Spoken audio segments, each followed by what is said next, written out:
اما بعد فاعوذ باللہ من الشیطان الرجیم بسم اللہ الرحمن الرحیم۔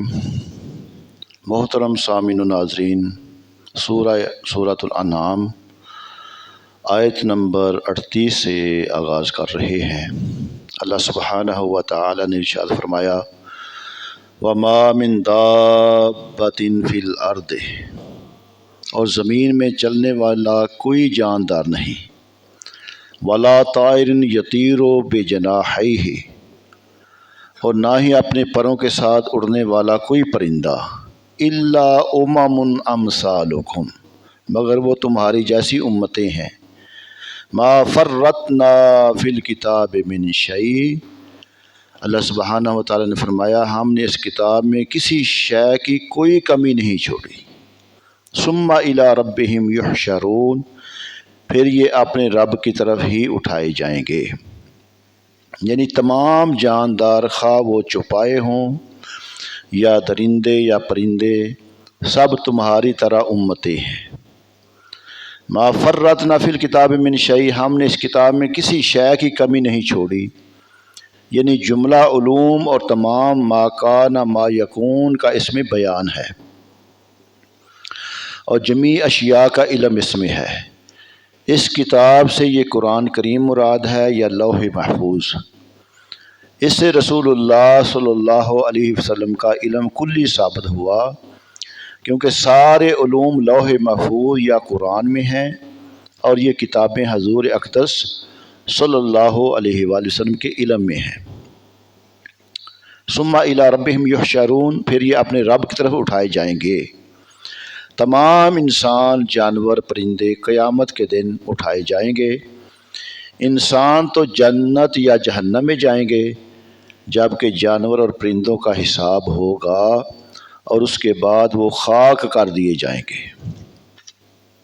والذین کذبوا بآیاتنا صم بکم فی الظلمات، اور جنہوں نے ہماری آیتیں جھٹلائیں وہ بہرے گونگے ہیں، اندھیروں میں ہیں۔ من یشاء اللہ یضللہ، اللہ جسے چاہے گمراہ کرے، ومن یشاء یجعلہ علی صراط مستقیم، جسے چاہے سیدھے راستہ پر ڈال دے۔ تو ارشاد فرمایا کہ جنہوں نے ہماری آیتیں جھٹلائیں وہ بہرے گونگے ہیں، کیونکہ حق ماننا، حق بولنا انہیں میسر نہیں، اور وہ جہالت، حیرت اور کفر کے اندھیروں میں پڑے ہوئے ہیں۔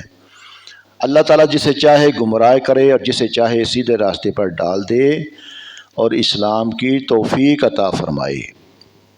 قل ارأیتکم ان آتاکم عذاب اللہ، اللہ سبحانہ و تعالیٰ نے فرمایا تم فرماؤ، بلا بتاؤ کہ اگر تم پر اللہ کا عذاب آ جائے، او آتتکم الساعۃ اغیر اللہ تدعون ان کنتم صادقین، یا تم پر قیامت آ جائے تو کیا اللہ کے سوا کسی اور کو پکارو گے اگر تم سچے ہو؟ بل ایاہ تدعون فیکشف ما تدعون الیہ ان شاء وتنسون ما تشرکون، بلکہ تم اسی اللہ کو پکارو گے تو اگر اللہ چاہے تو وہ مصیبت ہٹا دے جس کی طرف تم اسے پکارو گے، اور تم شریکوں کو بھول جاؤ گے۔ ان دونوں آیتوں میں فرمایا گیا کہ اے حبیب صلی اللہ علیہ وسلم، آپ ان مشرکوں سے فرمائیں کہ بلا بتاؤ کہ اگر تم پر اللہ تعالیٰ کا عذاب آ جائے یا تم پر قیامت آ جائے تو کیا اس وقت بھی اللہ تعالیٰ کے سوا کسی اور کو پکارو گے، اور جن کو دنیا میں معبود مانتے تھے ان سے حاجت روائی چاہو گے؟ اگر تم اپنے پاس دعویٰ میں کہ معاذ اللہ بت معبود ہیں سچے ہو تو اس وقت انہیں پکارو، مگر ایسا نہ کرو گے، بلکہ تمام ہولناکیوں اور تکلیفوں میں تم اللہ تعالیٰ کو پکارو گے، تو اگر اللہ تعالیٰ چاہے تو تم سے وہ مصیبت ہٹا دے، اور جس کو دور کرنے کی طرف تم اسے پکارو گے اگر وہ چاہے تو اس مصیبت کو دور نہ کرے۔ اور اس وقت تم ان بتوں کو بھول جاؤ گے جنہیں تم اللہ تعالیٰ کا شریک قرار دیتے تھے، اور جنہیں اپنے اعتقاد باطل میں تم معبود جانتے تھے، اور ان کی طرف التفات بھی نہ کرو گے کیونکہ تمہیں معلوم ہے وہ تمہارے کام نہیں آ سکتے۔ وَلَقَدْ أَرْسَلْنَا إِلَىٰ أُمَمٍ مِّن قَبْلِكَ اور بے شک ہم نے تم سے پہلی امتوں کی طرف رسول بھیجے۔ فَأَخَذْنَاهُمْ بِالْبَأْسَاءِ وَالضَّرَّاءِ لَعَلَّهُمْ يَتَضَرَّعُونَ تو انہیں سختی اور تکلیف میں گرفتار کر دیا تاکہ وہ کسی طرح گڑ گڑائیں، اللہ سے ڈر جائیں۔ ارشاد فرمایا کہ ہم نے تم سے پہلی امتوں کی طرف رسول بھیجے لیکن لوگ ان پر ایمان نہیں لائے، تو ہم نے انہیں سختی اور تکلیف میں گرفتار کر دیا اور فقر و افلاس اور بیماری وغیرہ میں مبتلا کیا تاکہ وہ کسی طرح گڑ گڑائیں، اللہ تعالیٰ کی طرف رجوع کریں اور اپنے گناہوں سے باز آ جائیں۔ اس سے معلوم ہوا کہ دنیا میں تکالیف اور مصیبتیں بعض اوقات رب تعالیٰ کی رحمت بن جاتی ہیں کہ بندوں کو رب تعالیٰ کی طرف متوجہ کرتی ہیں اور صالحین کے درجات بلند کرتی ہیں۔ وَلَوْلَا إِذَا جَاءَهُمْ بَأْسُنَا تَضَرَّعُوا وَلَكِنْ قَسَتْ قُلُوبُهُمْ وَزَيَّنَ لَهُمُ الشَّيْطَانُ مَا كَانُوا يَعْمَلُونَ۔ اللہ سبحانہ و تعالیٰ نے فرمایا تو کیوں ایسا نہ ہوا کہ جب ان پر ہمارا عذاب آیا تو گڑ گڑاتے لیکن ان کے دل سخت ہو گئے تھے اور شیطان نے ان کے اعمال ان کے لیے آراستہ کر دیے تھے۔ فَلَمَّا نَسُوا مَا ذُكِّرُوا بِهِ فَتَحْنَا عَلَيْهِمْ أَبْوَابَ كُلِّ شَيْءٍ۔ اللہ سبحانہ وتعالیٰ نے فرمایا پھر جب انہوں نے ان نصیحتوں کو بھلا دیا جو انہیں کی گئی تھیں تو ہم نے ان پر ہر چیز کے دروازے کھول دیے۔ حَتَّى إِذَا فَرِحُوا بِمَا أُوتُوا أَخَذْنَاهُمْ بَغْتَةً فَإِذَا هُمْ مُبْلِسُونَ، یہاں تک کہ وہ جب اس پر خوش ہو گئے جو انہیں دی گئی تو ہم نے اچانک انہیں پکڑ لیا پس اب وہ مایوس ہیں۔ تو کیوں ایسا نہ ہوا کہ جب ان پر ہمارا عذاب آیا تو رجوع کر لیتے، اللہ سے ڈر جاتے۔ ان دونوں آیتوں میں مجموعی طور پر یہ فرمایا گیا کہ ایسا کیوں نہ ہوا کہ جب ان پر ہمارا عذاب آیا تو وہ ڈر جاتے، رجوع کر لیتے تاکہ ہم انہیں توبہ کا موقع دیتے، لیکن ان کے دل تو سخت ہو گئے تھے اور شیطان نے ان کے اعمال ان کے لیے آراستہ کر دیے تھے۔ پھر جب انہوں نے ان نصیحتوں کو بھلا دیا جو انہیں کی گئی تھیں اور وہ کسی طرح نصیحت قبول کرنے کی طرف نہ آئے، نہ تو پیش آنے والی مصیبتوں سے اور نہ انبیاء علیہم السلام کی نصیحتوں سے، تو ہم نے ان پر ہر چیز یعنی صحت و سلامتی اور وسعت رزق و عیش وغیرہ کے دروازے کھول دیے، یہاں تک کہ وہ سب اس عیش و عشرت میں پرخوش ہو گئے اور اپنے آپ کو اس کا مستحق سمجھنے لگے اور قارون کی طرح تکبر کرنے لگے، تو ہم نے اچانک انہیں پکڑ لیا اور انہیں مبتلا عذاب کر دیا، اب وہ ہر بلائی سے مایوس ہیں۔ تو اس سے معلوم کیا ہوا کہ کفر اور گناہوں کے باوجود دنیاوی راحتیں ملنا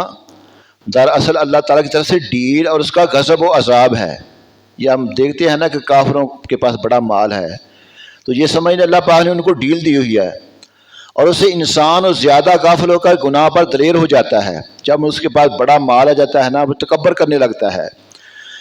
بلکہ کبھی خیال کرتا ہے کہ گناہ اچھی چیز ہے ورنہ مجھے یہ نعمتیں نہ ملتی، اور یہ سب سے بڑا کفر ہے۔ بلکہ اللہ تعالیٰ کا شکر ادا کرنا چاہیے، مزید اللہ سے ڈر کر اس کی عبادت کرنی چاہیے۔ فرمایا فَقُوتِيَ دَابِرُ الْقَوْمِ الَّذِينَ ظَلَمُوا، بس ظالموں کی جڑ کاٹ دی گئی۔ وَالْحَمْدُ لِلَّهِ رَبِّ الْعَالَمِينَ، اور تمام خوبیاں اللہ کے لیے ہیں جو تمام جہانوں کو پالنے والا ہے۔ ارشاد فرمایا کہ ایمان کی بجائے کفر اختیار کرنے اور طاعت و فرمانبرداری کرنے کے بجائے